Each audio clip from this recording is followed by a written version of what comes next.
Good evening student, मैं शिवम एक बार फिर उपस्थित हूं आपके अपने YouTube channel E education let's crack exam पर।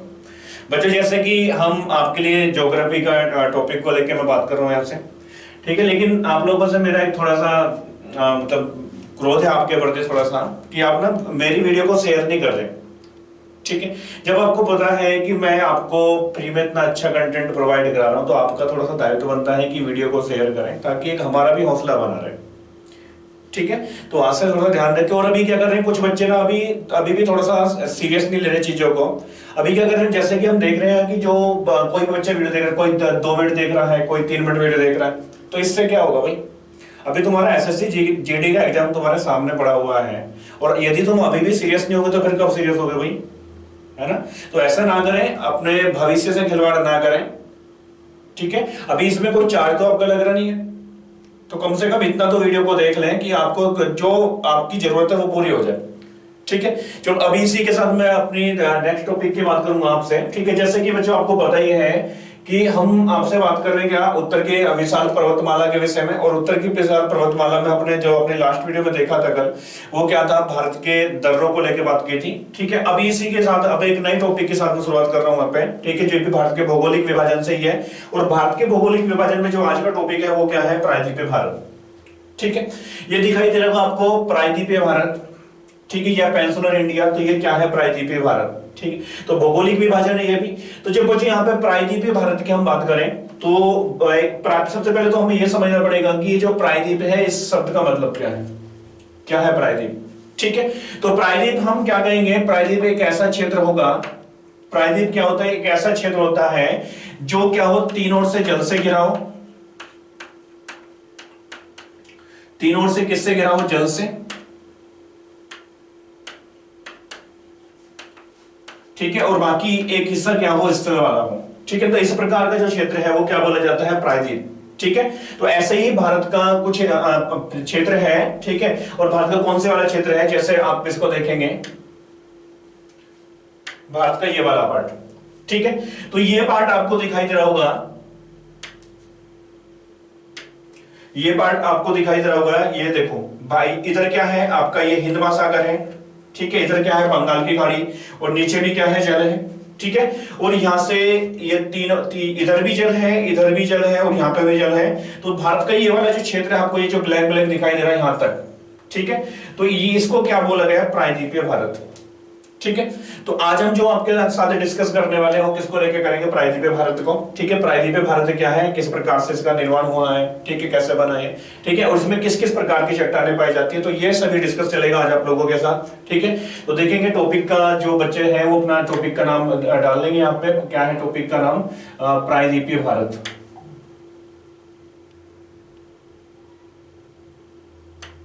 प्रायद्वीपीय भारत,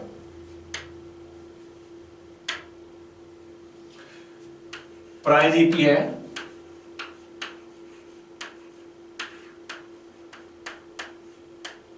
भारत, ठीक है। तो ये तो हमने देख लिया कि प्रायद्वीप किसे कहेंगे, जो ऐसा क्षेत्र जो तीन ओर से जल से घिरा हुआ हो, और बाकी उसका जो एक क्षेत्र हो कैसा हो, स्थल वाला हो, तो ऐसा क्षेत्र क्या कहलाता है, प्रायद्वीपीय भारत, ठीक है।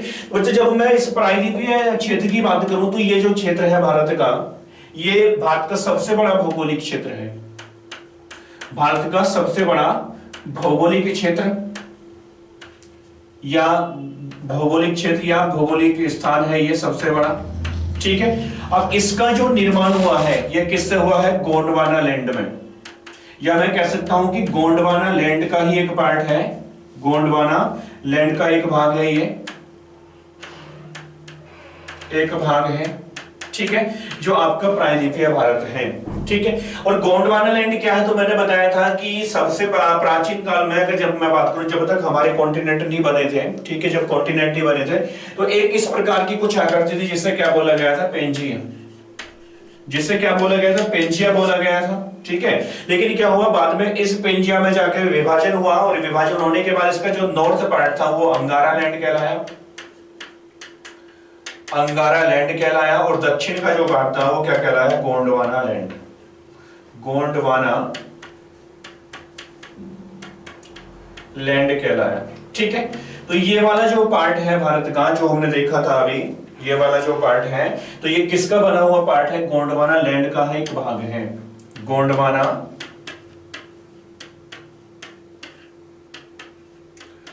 गोंडवाना लैंड का एक भाग है, ठीक है। और भारत का सबसे बड़ा भौगोलिक क्षेत्र भी यही है, ठीक है। ये जो अभी मैंने ब्लैक मार्क किया है, तो ये सब क्या है? गोंडवाना पार्ट है, ठीक है। तो अब इसको हम प्रॉपर वे में देखते हैं कि जो ये भारत का प्रायद्वीपीय क्षेत्र है, इसमें हमें क्या क्या चीजों को पढ़ना है, ठीक है। तो पहले एक इंडेक्स रूप में हम इसे थोड़ा सा देखेंगे, इंडेक्स रूप में थोड़ा सा देख लें यहाँ पे कि प्रायद्वीपीय भारत में हमें आखिरकार चीजों को कैसे पढ़ना है। तो सबसे पहले इसका जो पार्ट हम देखेंगे वो क्या होगा? उत्तर पूर्वी पहाड़ियां,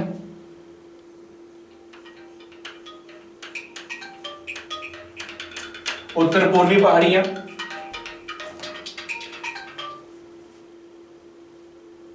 एक सेकंड बच्चों, पहले देखेंगे इसमें हम उत्तर पूर्वी पहाड़ियां एवं पठारी क्षेत्र। इसके अंदर क्या आएगा तो देखेंगे इसको हम, पहला टॉपिक ये होगा हमारा उत्तर पूर्वी पहाड़ियां, ठीक है। दूसरा बार जब टॉपिक की हम बात करेंगे यहाँ पे, तो आपके साथ हम डिस्कस करेंगे यहाँ पे पूर्वी पहाड़ियां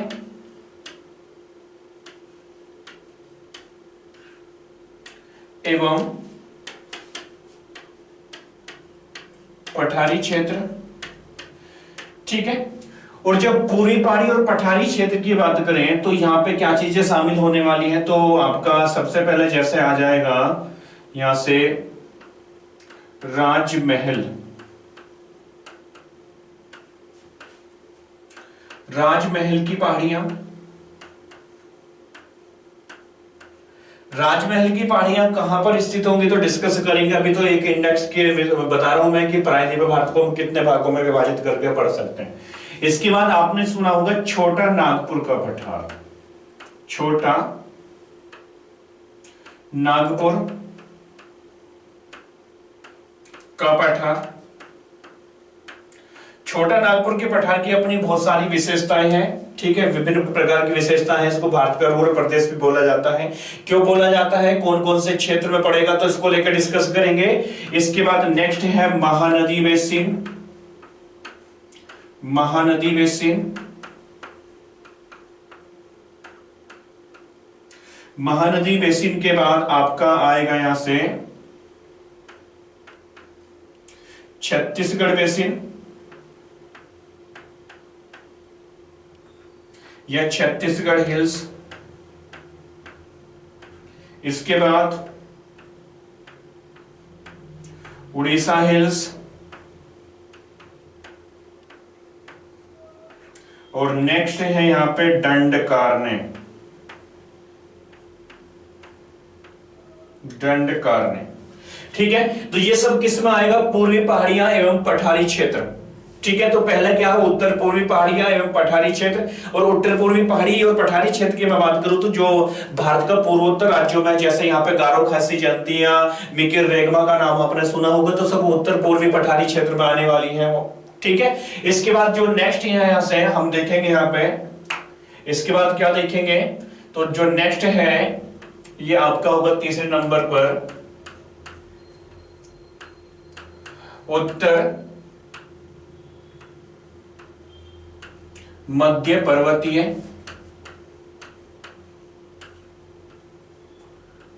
उत्तर मध्य पर्वतीय एवं पठारी क्षेत्र। इसमें क्या क्या चीजें आने वाली है आपकी, तो इसमें आपका जैसे आपने सुना होगा अरावली पर्वत श्रेणी, अरावली पर्वत। अरावली के बाद नेक्स्ट यहां से आपका क्या आएगा? मालवा का पठार, मालवा का पठार। मालवा के बाद बुंदेलखंड, बुंदेलखंड के बाद नेक्स्ट आएगा बघेलखंड,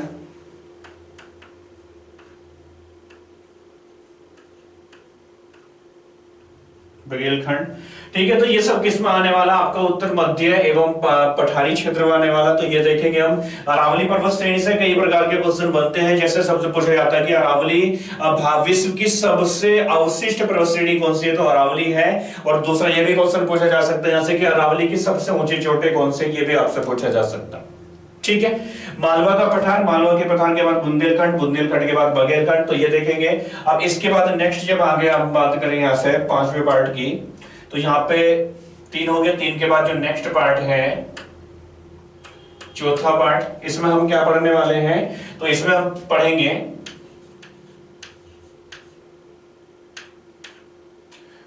पूर्वी दक्षिणी मध्य,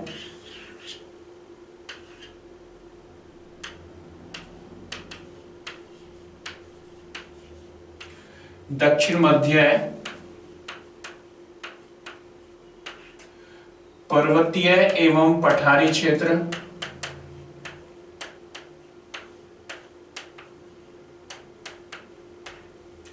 इसमें क्या क्या आएगा, तो इसमें आपका क्या आने वाला है, तो जैसे राजपीपला,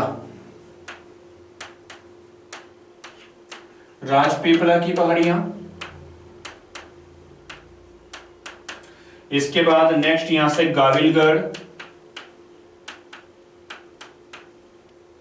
गाविलगढ़ के बाद यहां से सतपुड़ा, सतपुड़ा के बाद नेक्स्ट यहां से मैकाल महादेव, महादेव, महादेव के बाद नेक्स्ट यहां से मैकाल, मैकाल के बाद अमरकंटक, अमरकंटक। ठीक है, तो ये जो दक्षिण मध्य पर्वतीय एवं पठारी क्षेत्र है, इसमें जो मुख्य भूमिका है वो किसकी है, नर्मदा और ताप्ती नदी। तो नर्मदा और ताप्ती नदियों के जो बीच का क्षेत्र है वो क्या है, दक्षिण मध्य पर्वतीय क्षेत्र है।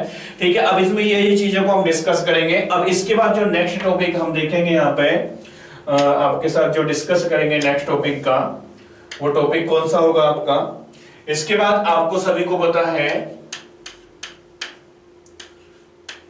पश्चिमी घाट, दूसरा पश्चिमी घाट के बाद पूर्वी घाट, नेक्स्ट यहां से पूर्वी घाट के बाद दक्कन का क्षेत्र। ठीक है, या दक्कन क्या बोलेंगे इसे, दक्कन ट्रैप। ठीक है, या इसको बोलेंगे दक्कन का मैदान। तो इन चीजों को लेकर डिस्कस करेंगे आपके साथ। एक बार रिवाइज करो जल्दी से। तो मैंने सबसे पहले बताया हम क्या देख रहे हैं, हम देख रहे हैं क्या, प्रायद्वीप भारत। और प्रायद्वीप भारत का जो निर्माण हुआ है वो किससे हुआ था, तो बताया मैंने गोंडवाना लैंड का ये क्षेत्र है भारत का ये, और भारत का सबसे बड़ा भूगर्भिक स्थल भी है ये। इसके बाद इसमें देखा हमने कि इसमें हम पढ़ेंगे क्या क्या, तो सबसे पहले मैंने बताया आपको ये भौगोलिक विभाजन कर दिया। इसके बाद हम क्या पढ़ेंगे इसमें, तो पहले उत्तर पूर्वी पहाड़ियां एवं पठारी क्षेत्र, इसके बाद उत्तर पूर्वी पहाड़ियां एवं पठारी क्षेत्र, और नेक्स्ट इसमें क्या क्या पढ़ेंगे देखा हमने। इसके बाद नेक्स्ट है यहाँ पे उत्तर मध्य पर्वतीय एवं पठारी क्षेत्र, अरावली पर्वत श्रेणी, मालवा पर्वत श्रेणी, इसके बाद ये हो गया।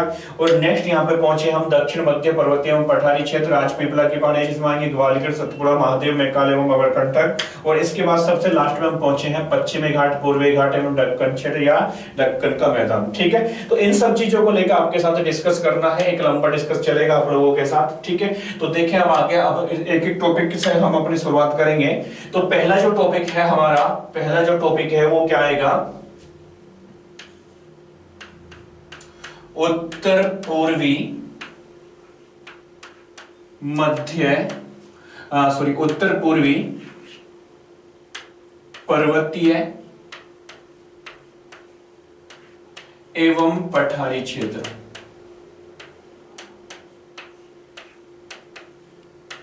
पठारी क्षेत्र, उत्तर पूर्वी मध्य एवं पठारी क्षेत्र। ठीक है बच्चों, क्या है ये क्या है उत्तर पूर्वी पर्वतीय पठारी क्षेत्र। तो इसका जो हमने लिया है यहाँ पे, तो आपको ये मैप दिखाई देगा एक। ठीक है, तो यहाँ पे देखो ये दिख रहा होगा आपको गारो,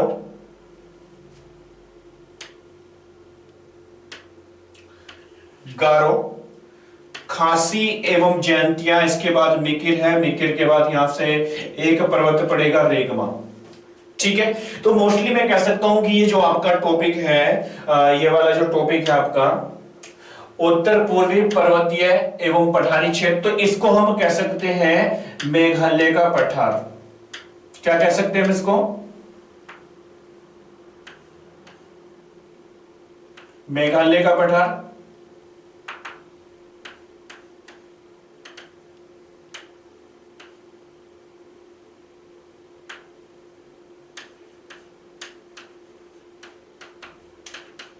एक सेकंड, मेघालय का पठार, मेघालय का पठार। ठीक है, अब मेघालय का पठार की मैं बात करूं तो ये जो मेघालय का पठार है जो आपको दिखाया गया, जिसमें गौरव, खासी, जयंती, मिकिर एवं रेगमा की पहाड़ियां हैं, तो अभी क्या है, ये हिमालय का पार्ट नहीं है। जो मेघालय का पार्ट है, ये जो उत्तर पूर्वी पर्वतीय एवं पठारी क्षेत्र है, तो ये इसको मेघालय का पठार भी कह सकते हैं। तो इसमें क्या है, मैंने बताया आपको, ये हिमालय का पार्ट नहीं है। किसका पार्ट नहीं है? हिमालय पर्वत श्रेणी का पार्ट नहीं है। तो फिर किसका पार्ट है ये? तो ये किसके अंतर्गत आने वाला है? प्रायद्वीपीय भारत के अंतर्गत, प्रायद्वीपीय भारत में शामिल है। ये पहला पॉइंट, प्रायद्वीपीय भारत में शामिल है। ठीक है, और ये जो मेघालय का पठार है, ये जो छोटे नागपुर के पठार से अलग होता है। छोटा नागपुर, छोटे नागपुर के पठार से जो अलग होता है, ये किसके गैप द्वारा होता है? तो यहाँ पे एक गैप है जिससे बोला गया मालदा गैप, मालदा गैप। ठीक है, तो ये क्वेश्चन आपका ध्यान रखने वाला है कि जो उत्तर पूर्वी पर्वतीय क्षेत्र है या पठारी क्षेत्र है, तो ये क्या है, इसको मेघालय का पठार के नाम से भी जाना जा सकता है। और ये पहले क्या है, प्रायद्वीप का ही एक भाग था। ठीक है, लेकिन ये क्या हुआ, जब हिमालय पर्वत श्रेणी का निर्माण हुआ तो बीच में धंसाव होने के कारण, ठीक है, वहां एक गैप का निर्माण हुआ जिससे क्या बोला गया, मालदा गैप। तो मालदा गैप ही क्या कर रहा है, छोटे नागपुर के पठार से प्रायद्वीपीय भारत को अलग कर रहा है। ठीक है, देखा ही देगा आपको, जैसे अभी मैंने बताया था आपको कि ये जो पहाड़ियां हैं, इधर यहाँ पे क्या है, ये छोटा नागपुर का पठार होगा। ठीक है, तो छोटा नागपुर के पठार को ये जो अलग करने का कार्य कर रही है, कौन सा कर रहा है, यहाँ पे एक गैप है, और इस गैप का नाम मैंने आपको बताया था मालदा गैप। कौन सा गैप है? Malda gap, Malda gap. तो अभी इतना तो आप लोगों के समझ में आ गया होगा कि जो गौरव, खासी, जयंतिया, मिकिर और रेगमा की जो पहाड़ियां हैं, ये किसका पार्ट है? तो ये छोटे नागपुर का किसका पार्ट है? ये प्रायद्वीपीय भारत का पार्ट है। ठीक है, अब हम बात करेंगे कि ये जो आपका क्षेत्र है, यहाँ से जो क्षेत्र है, ये छोटा नागपुर का पठार है मेघालय का, इसकी पठार की विशेषता क्या है? तो यहां से देखें, मेघालय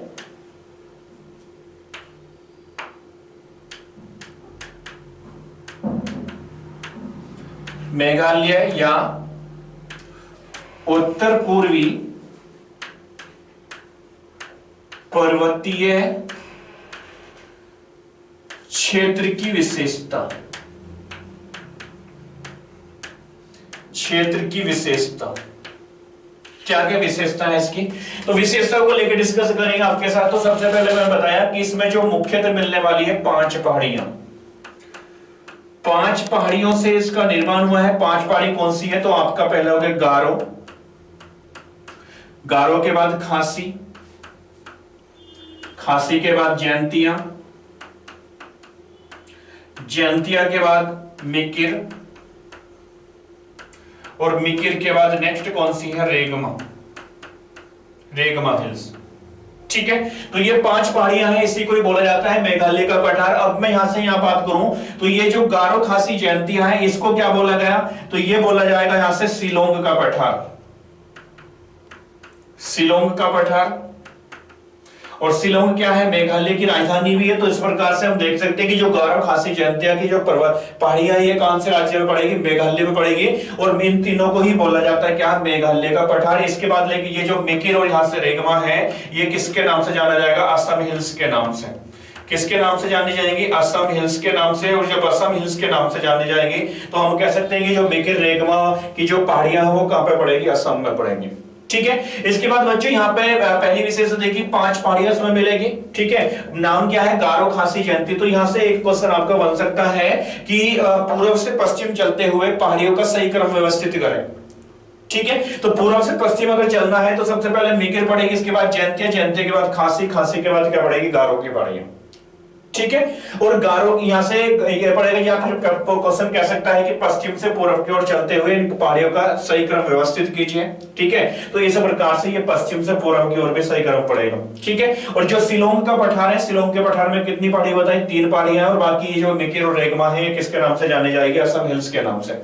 इतना पॉइंट क्लियर हो गया होगा आपके। अब दूसरा अगर मैं बात करूं, ये जो मेघालय का पठार है इसमें किस प्रकार की चट्टानें मिलेंगी? ठीक है, तो यहां पे जो चट्टानें हैं वो कौन सी है? धारवाड़ क्रम की चट्टानें। धारवाड़ चट्टानों से निर्माण हुआ इसका। कौन सी चट्टानों से निर्माण हुआ है? धारवाड़ चट्टानों से निर्माण हुआ है। ठीक है, और दूसरा यहां पे ये जो गारो पहाड़ी है, ठीक है, तो गारो पहाड़ी की जो सबसे गारो पहाड़ी की जो सबसे हाईएस्ट हिल चोटी है वो कौन सी है? तो मैं अभी बता रहा हूं आप लोगों को। तो यहां से गारो पहाड़ी, गारो की ऊंची चोटी, ऊंची चोटी कौन सी है? इसका नाम है नोकरेक। कौन सी चोटी है? नोकरेक। ठीक है, तो ये क्वेश्चन आपका आ सकता है, और आया हुआ क्वेश्चन है कि जो नोकरेक राष्ट्रीय उद्यान है या जो बायोस्फीयर रिजर्व है, तो ये क्या है? गारो की सबसे ऊंची चोटी है। कौन सी? नोकरेक। और नोकरेक को ही क्या बनाया गया है? Biosphere reserve. बायोस्फीयर रिजर्व भी है ये। ठीक है, और कौन से राज्य में पड़ेगा? तो ये आपका पड़ेगा मेघालय में। कहां पे पड़ेगा? मेघालय में, क्योंकि गारो की जो पहाड़ियां है वो कहां पे है? मेघालय में है। ठीक है, तो बायोस्फीयर रिजर्व कौन से नंबर का है? तो ये है आपका 3रे नंबर का। लेकिन क्वेश्चन ये पूछा जा सकता है आपसे कि भारत में पहला बायोस्फीयर कौन सा बना? तो फर्स्ट जो बायोस्फीयर बना वो बना नीलगिरी। कौन सा बना? नीलगिरी। कहां पे पड़ेगा? ये तमिलनाडु में। कहां पे पड़ेगा? तमिलनाडु में। इसके बाद जो सेकंड बायोस्फीयर की अगर बात करें तो सेकंड बायोस्फीयर कौन सा बना? नंदा देवी। ठीक है, तो ये 2 क्वेश्चन एक्स्ट्रा मिले आप लोगों को। पहले जो बायोस्फीयर कौन सा बताया? नीलगिरी। दूसरा कौन सा है? नंदा देवी। और नंदा देवी की अगर विशेषता की बात करें तो मैंने बताया था आपको कि नंदा देवी क्या है? हिमालय पर्वत श्रेणी की भारत में सबसे 2 नंबर की सेकंड ऊंची चोटी है। ठीक है, क्योंकि जो पहली ऊंची चोटी है हिमालय पर्वत श्रेणी की भारत में, वो कौन सी बताई गई थी आपको? कंचनजंगा। ठीक है, तो सेकंड विशेषता हमने देखी यहाँ पे गारो पहाड़ियों में क्या है? तो नोकरेक पर्वत श्रेणी है, और नोकरेक के नाम से ही यहाँ पे क्या बनाया गया? बायोस्फीयर रिजर्व बनाया गया है। ठीक है, लेकिन अगर बात करें साथ ही साथ यहाँ पे कि जो ये भारत का ये जो उत्तर पूर्वी क्षेत्र है इसकी सबसे ऊंची चोटी कौन सी है? या मेघालय के पठार की सबसे ऊंची चोटी, मेघालय के पठार की ऊंची चोटी कौन सी है? तो ऊंची चोटी की बात करें तो ऊंची चोटी कौन सी हो जाएगी? यहां से शिलोंग। कौन सी हो जाएगी? शिलोंग। और शिलोंग किसकी है? तो ये खासी की है, खासी पर्वत श्रेणी की। जो खासी पहाड़ियां हैं, खासी पहाड़ियों की हाईएस्ट पीक कौन सी है? शिलोंग है, और शिलोंग ही क्या है? मेघालय पठार की भी सबसे ऊंची चोटी है। ठीक है, हो गया। दूसरा, इस पठार की और विशेषता की बात कर लें। ठीक है, और क्या विशेषता, किस प्रकार से और क्वेश्चन बन सकता है आपका? तो आपने सुना होगा मानिसराम, मानिसराम और चेरापूंजी, मानिसराम एवं चेरापूंजी। मानिसराम और चेरापूंजी आप लोगों ने सुना होगा। मानिसराम और चेरापूंजी की क्या विशेषता है? कि यहां पर विश्व की सबसे अधिक वर्षा होती है। विश्व की जो सबसे अधिक सेंटीमीटर वर्षा होगी यहां पे कहां पर होगी? ये मानिसराम एवं चेरापूंजी में। किसके पार्ट है? तो ये भी किसके पार्ट है? मेघालय, मेघालय की ही पार्ट है। कौन सा? मानिसराम और चेरापूंजी। और यहां पर लगभग 1200 सेंटीमीटर से कितनी? 1400 सेंटीमीटर तक डेली वर्षा होती है। ठीक है, ये जो मानिसराम और चेरापूंजी का ये पठार है, यहाँ पर जो औसतन वर्षा है कितनी है? 1200 से 1400 सेंटीमीटर है। लेकिन अगर बात करें मेघालय के पठार में औसतन वर्षा कितनी है? तो लगभग 150 सेंटीमीटर। कितनी होगी? 150 सेंटीमीटर। ठीक है। तो अभी यहां से एक मानिसराम और चेरापूंजी में वर्षा पर डे पता नहीं होगा कि पर डे वर्षा होने का कारण क्या है, क्यों होती है यहाँ पे इतनी वर्षा। ठीक है, तो यहाँ पे ये जो खासी की पहाड़ियां हैं, यहां से क्या होता है कि जो बंगाल की खाड़ी से जो मानसून उठेगा, बंगाल की खाड़ी की जो आर्द्र पवने हैं, तो वहां पे आके क्या करेंगी, इसकी इस पहाड़ी से टकराएंगी। ठीक है, और टकराने के बाद क्या होती है, वो पहाड़ियां इसके यहां से ये जो पहाड़ियां है, ये जो ये पहाड़ी है खासी, ये क्या है, एक कीपनुमा पहाड़ी है, एक कीप के नुमा पहाड़ी है। तो यह कीपनुमा घाटे का निर्माण करती है ये पहाड़ी। तो वो क्या करेंगे, जब पवने टकराएंगे तो टकराने के बाद इस पहाड़ी से टकरा के इसकी घाटी में एंटर कर जाती है, जिससे क्या होता है आपस में इधर इधर टच होंगी, तो उनके अंदर क्या होगी, जो मौसमी पवने हैं उनका उद्वेलन क्या हो जाएगा, मतलब भंग हो जाएगी। ठीक है, तो जिससे आर्द्रता होने के कारण यहाँ पे क्या होती है, वर्षा होती है। यदि क्वेश्चन आए कि मानिसराम में चेरापूंजी में सबसे अधिक वर्षा होने का कारण क्या है, तो भैया खासी किसकी पहाड़ी है, खासी की पहाड़ियां। और खासी की पहाड़ियों का जो सबसे हाईएस्ट पीक है बताइए, शिलोंग है। ठीक है, और शिलोंग ही क्या है, मेघालय की सबसे मेघालय के पठार की सबसे ऊंची पर्वत श्रेणी। ठीक है, तो इतना देख लिया आपने। और ये भी देख लिया कि मानिसराम और चेरापूंजी में औसतन वर्षा कितनी है, तो 12 से 14 सेंटीमीटर, लेकिन मेघालय के पठार में जो वर्षा होगी वो कितनी होगी, लगभग 150 सेंटीमीटर औसतन है। ठीक है, हो गया। अब इसके बाद और डिस्कस कर लें, थोड़ा सा और डिस्कस करें और क्या विशेषता इसकी। तो यहां पे अगर बात करें, यहां पे खनिज कौन सा मिलेगा, कौन सा खनिज यहां पे मिलने वाला है, तो यहां पे खासी की पहाड़ियों में जो सबसे प्रसिद्ध खनिज मिलने वाला है, तो क्या चीजें मिलेंगी, तो सबसे पहले तो मिलता है यहां पे लिंगेनाइट, कोयले का एक रूप है, और दूसरा यूरेनियम की भी यहां पे प्राप्ति होती है। किसकी प्राप्ति होती है, यूरेनियम, यूरेनियम की प्राप्ति यहां पे होगी। ठीक है, ये दो खनिज यहां से प्राप्त होंगे आप लोगों को। फसल कौन कौन सी होने वाली है यहां पे, तो फसल तो यहां पे धान, धान के बाद तिलहन,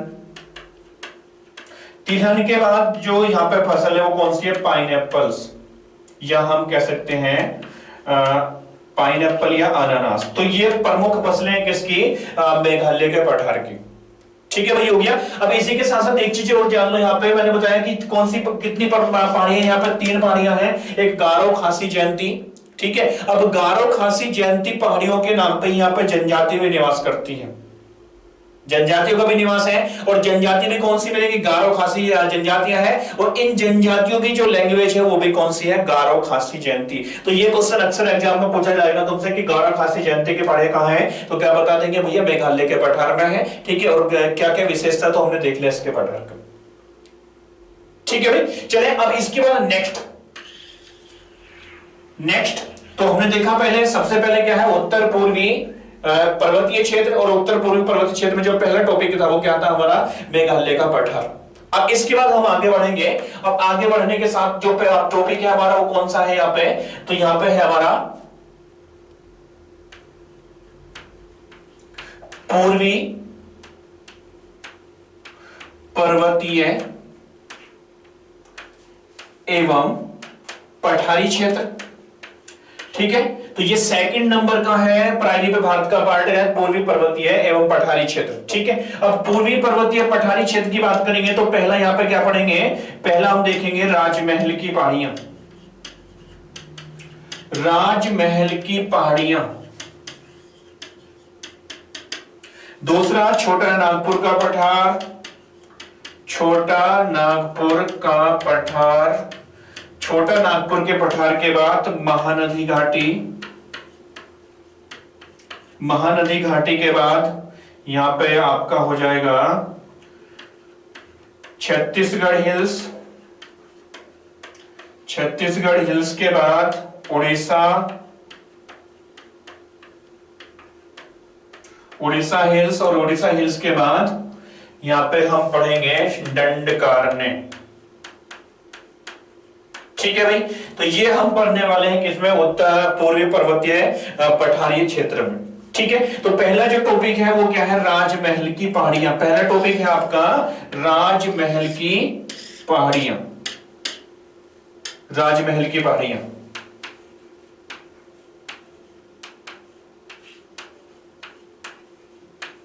राजमहल की पहाड़ियां। ठीक है, राजमहल की पहाड़ियों की बात करें तो ये भी किसका पार्ट है? प्रायद्वीप भारत का पार्ट है। और यही कारण था, ये राजमहल एवं गारो गैप के कारण ही क्या होता है कि जो यहां से मेघालय का पठार है उसी से बनता है यहाँ पे मालदा गैप।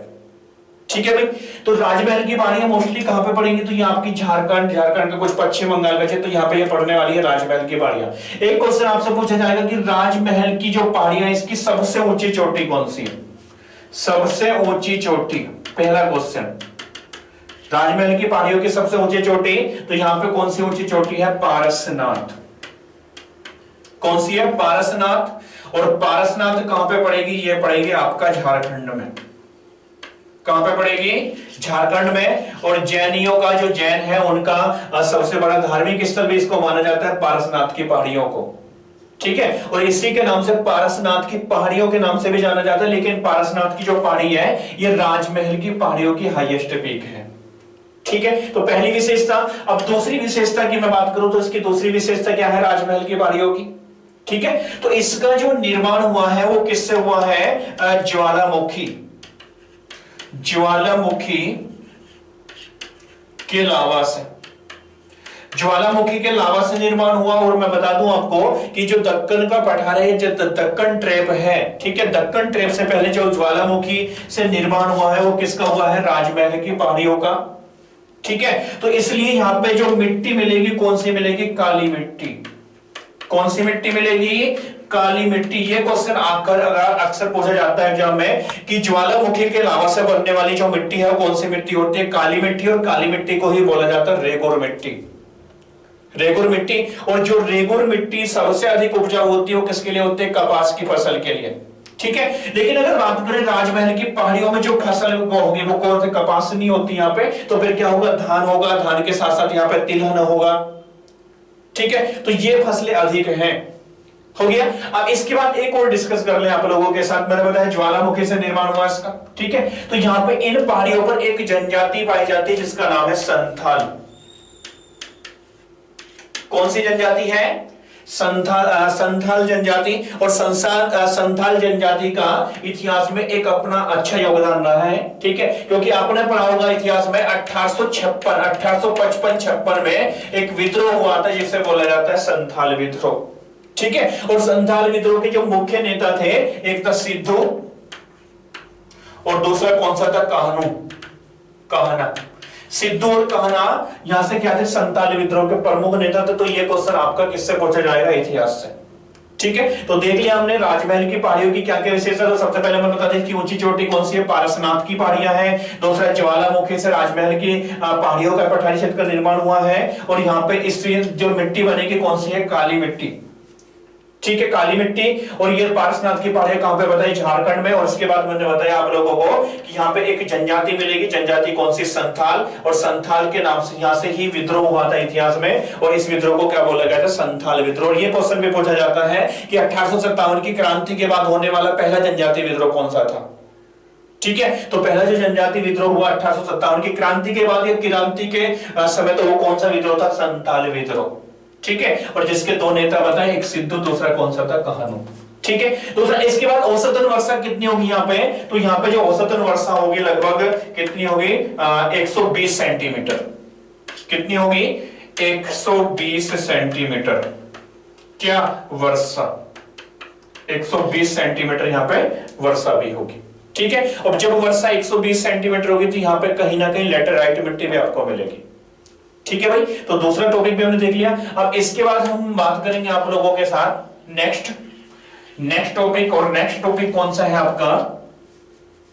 यहां से है छोटा नागपुर का पठार। छोटा नागपुर का पठार,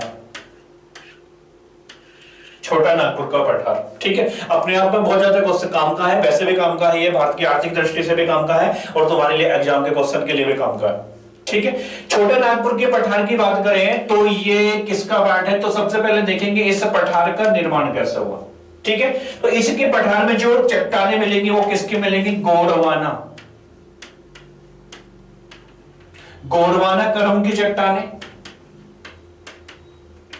ठीक है, तो निर्वाण में जो चट्टाने हैं, जो मैक्सिमम चट्टाने वो किसकी हैं? गोंडवाना करम की चट्टाने हैं, लेकिन यहाँ पे कुड़प्पा भी मिलती है, कुड़प्पा चट्टाने भी मिलती हैं, और उसके बाद विंध्यन चट्टाने भी मिलती हैं, ठीक है। लेकिन जो मैक्सिमम मिलेगी वो कौन सी मिलेगी? गोंडवाना करम की चट्टाने, गोंडवाना, कोडप्पा, विंध्यन क्या है। तो मैंने इसके लिए एक वीडियो बनाई थी, जो देखा था हमने भारत की भौगोलिक संरचना स्ट्रक्चर कैसे बनी, तो मैंने बताया था कि जो प्रायद्वीपीय भारत उसका निर्माण कैसे हुआ, उसमें कौन किस प्रकार की चट्टाने, ठीक है। तो उसमें पहले बताया था आर्कियन, आर्कियन के बाद धारवाड़, नेक्स्ट कोडप्पा, विंध्यन, विंध्यन के बाद नेक्स्ट हम पहुंचे थे गोंडवाना पे, ठीक है। तो इसमें जो चट्टाने का जो निर्माण है कैसे? गोंडवाना कर्म की चट्टाने, दूसरा कोडप्पा में मिलेगा, दूसरा क्या है? विंध्यन में मिलेगा, ठीक है। और बच्चों एक चीज आपके साथ डिस्कस किया था मैंने कि जहां पर गोंडवाना होगा तो वहां पे जो धातु मिलेगी कौन सी मिलने वाली है? कोयला।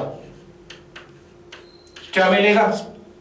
कोयला, ठीक है। क्या प्राप्त होगा? कोयला। और मैंने ये भी तुमसे बताया था कि भारत अपनी जरूरत का जो 98% कोयले की प्राप्ति करता है वो कहां से करता है? गोंडवाना करम की चट्टानों से। हो गया। लेकिन इसका मतलब ये नहीं कि यहाँ पे केवल कोयला मिलेगा और चीज नहीं मिलेगी, और अन्य धातुएं भी यहाँ से प्राप्त होंगे, अन्य खनिज भी प्राप्त होंगे। और अन्य खनिज की प्राप्ति होने के कारण ही छोटे नागपुर के क्षेत्र को या छोटे नागपुर के पठार को बोला जाता है भारत का रूर प्रदेश। भारत का रूर प्रदेश, भारत का रूर प्रदेश, ठीक है। यदि क्वेश्चन आए कि भारत का रूर प्रदेश किसे कहा जाता है, तो किसे कहा जाता है? छोटे नागपुर के पठार को, ठीक है। तो पहली विशेषता गोंडवाना का बना है, दूसरा मैंने बताया कि किसका है? भारत का रूर प्रदेश भी इसे कहा जाता है। और यहाँ पे क्या मिलेगा? कोयला। लेकिन कोयले के साथ साथ अन्य चीजें भी प्राप्त होंगे, अन्य खनिज भी प्राप्त होंगे, जैसे सिंहभूम। जैसे सिंहभूम एक क्षेत्र है झारखंड में, यहां से जो प्राप्त होता है क्या होता है? लौह अयस्क। लौह अयस्क की प्राप्ति होगी। किसकी प्राप्ति होगी? लौह अयस्क की प्राप्ति हो गया भाई। लेकिन यहां पे अगर मैं बात करूं, ये जो छोटा नागपुर का पठार है, इसको दामोदर नदी के द्वारा, इसको दामोदर नदी के द्वारा दो अलग अलग भागों में विभाजित कर दिया। छोटे नागपुर के पठार को छोटा नागपुर का पठार, ठीक है भाई। तो छोटे नागपुर के पठार को जो दामोदर नदी है, दामोदर नदी, ठीक है। और दामोदर नदी को क्या बोला जाता है? भारत की कोयला ढोने वाली नदी। भारत की कोयला ढोने वाली नदी, इसकी विशेषता मैं बता रहा हूं यहां पे। पहली विशेषता क्या है? भारत की कोयला ढोने वाली नदी। यदि इस प्रकार से क्वेश्चन आए कि भारत की कोयला ढोने वाली नदी कौन सी है, तो दामोदर नदी, ठीक है। और दूसरा क्वेश्चन ये और बन सकता है कि प्रायद्वीपीय भारत की कौन सी एकमात्र नदी है जो भ्रंश घाटी से होकर बहती है? भ्रंश घाटी से होकर बहती है, और किसकी साइड बहती है? पूर्व की ओर, पूर्व की ओर, पूर्व की ओर। यह क्वेश्चन यह भी बन सकता है कि भारत की एकमात्र ऐसी कौन सी नदी है जो भ्रंश घाटी से होकर बहती है और बंगाल की खाड़ी में अपने जल को गिराती है, तो वो कौन सी नदी है? दामोदर नदी, ठीक है। अगर क्वेश्चन आए कि पश्चिम की ओर या भारत सागर में दामोदर भ्रंश घाटी से होकर बहने वाली नदियां, तो दो है, एक आपकी नर्मदा, दूसरी कौन सी है? ताप्ती, ठीक है। लेकिन पूर्व की ओर बहने वाली एकमात्र नदी है कौन सी? दामोदर नदी। और दामोदर नदी को ही बोला जाता है कोयला ढोने वाली नदी, ठीक है। तो इस नदी के द्वारा ये जो छोटा नागपुर का पठार है, इसको दो भागों में विभाजित कर दिया, मतलब इनके मध्य एक भ्रंश बना दिया। और क्या है? एक भाग इसका बोला जाता है हजारी भाग, हजारी बाग का पठार, और दूसरा बोला जाता है रांची का पठार, रांची का पठार, ठीक है। और रांची क्या है? झारखंड की राजधानी में, रांची झारखंड की राजधानी पे, तो दो भागों में विभाजित कर दिया दामोदर नदी ने से। अब हजारीबाग की मैं बात करूं तो यहाँ पे कौन कौन सी ये किसके लिए प्रसिद्ध है ये? तो यहां से जो मिलेगा, एक तो मिलेगा कोयला, और दूसरा यहां से मिलेगा आपको अभ्रक, माइका जिससे बोलेंगे अभ्रक, अभ्रक।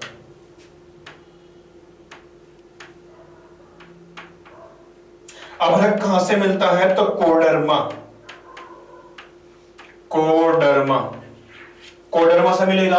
और कोडरमा से विश्व का सबसे अधिक अभ्रक प्राप्त होता है, कहां से? कोडरमा से, ठीक है। इसके बाद कोयला कहां से प्राप्त होगा, तो कोयला जो प्राप्त होने वाला जैसे झरिया, झरिया के बाद रानीगंज, धनबाद, ठीक है। तो इसको जब खनिजों वाला टॉपिक पढ़ेंगे उसमें देखेंगे तो हजारीबाग में मैंने बता दें कोयला मिलेगा, अभ्रक मिलेगा, ठीक है। कहां से मिलेगा, रानीगंज से मिलेगा, झरिया से मिलेगा, झरिया झारखंड, क्वेश्चन आता है झरिया झारखंड किसके लिए प्रसिद्ध है, तो कोयले के लिए प्रसिद्ध है, ठीक है। इसके बाद रांची का पठार, रांची के पठार में भी विभिन्न प्रकार के खनिज प्राप्त होते हैं, जो कहां कहां से होंगे, तो जैसे नोवामंडी हो गया, सिंहभूम हो गया, तो ये सब यहां से प्राप्त होंगे रांची के पठार से, ठीक है भाई, हो गया। तो ये छोटा नागपुर। अब इसके बाद एक चीज और जानना, यहाँ पे क्वेश्चन आएगा कि छोटा नागपुर का विस्तार भारत में कहां कहां तक है, कहां कहां तक मिलेगा ये, तो ये तो है आपका पश्चिम बंगाल, और पश्चिम बंगाल का जिला है जैसे पुरुलिया हो गया, पुरुलिया के बाद रानीगंज हो गया, इसके बाद झारखंड हो गया, और झारखंड के बाद छत्तीसगढ़ में भी इसका निर्माण विस्तार पाया जाता है। तो ये इनका जो मैक्सिमम विस्तार है 2 राज्यों में है, और उसके बाद छत्तीसगढ़ में भी यहाँ पे इसका विस्तार होगा, ठीक है भाई। तो छोटे नागपुर के पठार को भी देख लिया हमने। तो यहां से अब इसके बाद जो मैं आपके साथ डिस्कस करूंगा अभी, इसके बाद जो महानदी बेसिन बचा हुआ है हमारा, इसके बाद यहाँ से छत्तीसगढ़ हिल्स बसी हुई है, उड़ीसा हिल्स बची हुई है, दंडकारण्य बचा हुआ है, ठीक है। तो इन वीडियो को लेकर आपके साथ डिस्कस करूंगा आपके नेक्स्ट क्लास में।